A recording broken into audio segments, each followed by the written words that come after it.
Assalamualaikum warahmatullahi wabarakatuh. Bismillahirrahmanirrahim. Alhamdulillahirrabbilalamin. Hari ini kita akan belajar materi akidah akhlak dengan menggunakan modul KMA 183 Madrasah Tsanawiyah semester pertama kelas 8. Apa saja isinya? Mari kita lihat bersama-sama. Bisa digunakan untuk menjadi referensi anak-anak yang sedang sekolah atau untuk bapak ibu wali murid yang sedang memiliki putra putri yang berada di bangku sekolah tsanawiyah. Yang pertama, bab 1 ada keistimewaan Al-Quran. Keistimewaan Al-Quran ini memuat yang pertama sejarah turunnya Al-Quran. Secara ringkas, Al-Quran diturunkan oleh Allah kepada Nabi Muhammad melalui malaikat Jibril secara berangsur-angsur selama 23 tahun atau 22 tahun 2 bulan 20 hari. Nah, Al-Quran sendiri terdiri dari 30 juz dengan jumlah surat 114 surat dan sekitar 6.666 ayat. Untuk ayat yang pertama yang turun kepada Nabi Muhammad yakni surat Al-Alaq ayat 1 sampai 5, di mana ayat tersebut berisikan tentang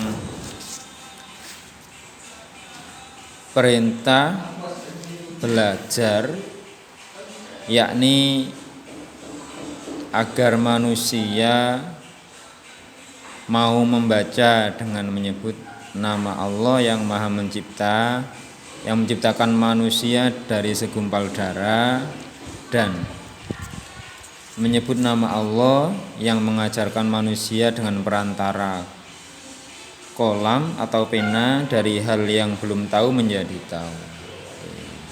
Selanjutnya ada periodisasi turunnya Al-Quran. Ada 2 periode, yakni yang pertama para ulama Al-Quran mengatakan yakni periode sebelum hijrah dan periode sesudah hijrah. Artinya Al-Quran diturunkan saat Nabi masih berada di Mekah dan diturunkan saat Nabi hijrah ke Madinah. Pada saat periode Mekah, Al-Quran diturunkan kepada Nabi Muhammad berjumlah 86 surat, yakni dalam kurun waktu 12 tahun 5 bulan. Wahyu yang pertama turun pada tanggal 17 Ramadan sekitar tahun 610 Masehi di Gua Hira, yakni surat Al-Alaq ayat 1 sampai dengan ayat 5. Untuk periode yang kedua, para ulama mengatakan sebutan periode Madaniyah, yakni Al-Quran yang diturunkan kepada Nabi Muhammad setelah beliau hijrah ke Madinah, yang berjumlah 26 surah dan turun selama 9 tahun 9 bulan. Adapun wahyu yang terakhir diturunkan kepada Nabi Muhammad menjadi wahyu pungkasan, yakni surat Al-Maidah ayat 3. Al-yauma akmaltu lakum dinakum wa atmamtu alaikum nikmati wa raditu lakumul Islam dinan. Setelah itu pada halaman selanjutnya buku ini berisikan tentang sejarah pembukuan Al-Quran. Ada 2 sejarah pembukaan Al-Quran. Yang pertama yakni Al-Quran pada masa Rasulullah SAW. Pada zaman Rasul, Al-Quran belum sepenuhnya dibukukan seperti zaman sekarang. Baru sekedar dihafal dan beberapa ayat ada yang ditulis di kulit atau pelepah kurma di kayu, di batu. Dan para sahabat sering datang ke rumah Nabi Muhammad untuk mendengarkan dan menerima penjelasan tentang ayat-ayat Al-Quran yang sudah diturunkan kepada Nabi Muhammad. Untuk periode yang kedua atau sejarah pembukuan Al-Quran yang kedua, yakni pada masa Khulafaur Rasyidin. Sepeninggal beliau Rasul sallallahu alaihi wasallam, Ali bin Abi Thalib diam di rumahnya untuk menghimpun Al-Quran dalam satu mushaf. Namun hal itu belum terlaksana dan baru mengumpulkan yang ada di batu-batu, yang ada di daun-daun kurma, di kulit hewan dikumpulkan. Karena ada beberapa hal yang menjadi sebab usulan tersebut. Banyaknya sahabat yang hafal Al-Quran meninggal pada saat perang melawan orang kafir. Baru ketika pada masa Khalifah Utsman bin Affan, usulan tersebut terrealisasikan.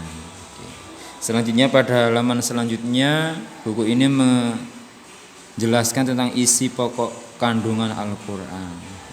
Adapun isinya ada beberapa poin yang paling pokok. Yang pertama akidah, ibadah, muamalah, akhlakul karimah, sejarah dan syariat agama.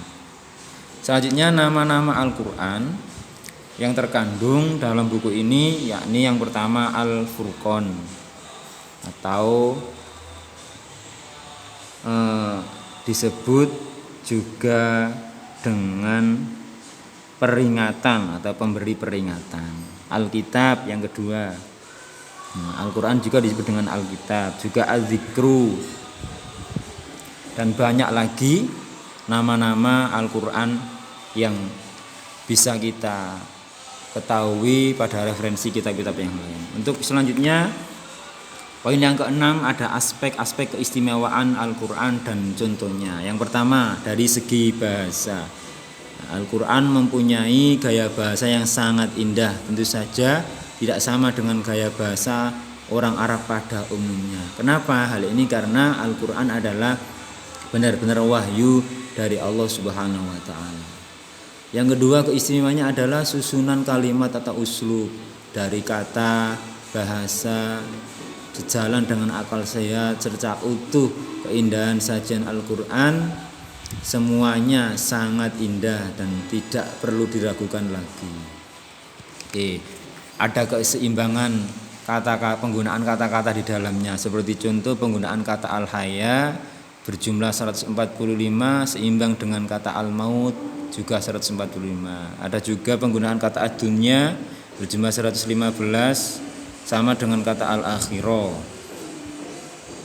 Penggunaan kata malaikatun berjumlah 88. Begitu pula saitonun yang berjumlah 88. Kata nasoibun 75 kali diseimbangkan dengan syukurun yang berjumlah 75 kali. Dan kata zakatun jumlahnya 32 sama dengan kata barokatun juga 32. Dan ada pula beberapa hal yang sulit untuk diungkap. Salah satunya adalah misteri angka 19 yang terdapat pada Al-Quran, yakni pada huruf atau kata yang tertulis pada lafaz Bismillahirrahmanirrahim berjumlah 19 huruf, dan setiap hurufnya terulang 19 kali di dalam surat Al-Quran. Seperti contoh kata ismun berulang 19 kali, kata lillah berulang 2698 kali, yang berarti 19 kali 142. Selanjutnya kata ar-Rahman juga diulang 57 kali, yang berarti kelipatan dari 19 kali 3. Dan kata ar-Rahim berulang 144 kali, yang berarti pengulangan dari 19 kali 6. Selanjutnya Al-Quran kaya akan ragam kata dalam kalimat yang digunakan sehingga memancarkan keindahan bahasa, keluasan maknanya. Susunan Al-Quran juga mudah dipahami oleh semua lapisan hanya dengan melihat yang tersuratnya saja. Oke, itu kiranya kurang lebih yang tertera pada bab 1 pada modul KMA pelajaran akidah akhlak untuk MTS atau SMP kelas 8. Nah, mudah-mudahan bisa membawa manfaat untuk anak-anak SMP atau MTS yang sedang belajar, juga untuk orang tua, bapak ibu, wali murid yang ingin membantu proses belajar anak-anak bisa menunjukkan sehingga anaknya bisa lebih baik dalam belajar di rumah. Oke, insya Allah kita sambung pada pertemuan selanjutnya di bab 2. Oke, ada kurang lebihnya saya mohon maaf dan semoga memberi manfaat. Assalamualaikum warahmatullahi wabarakatuh.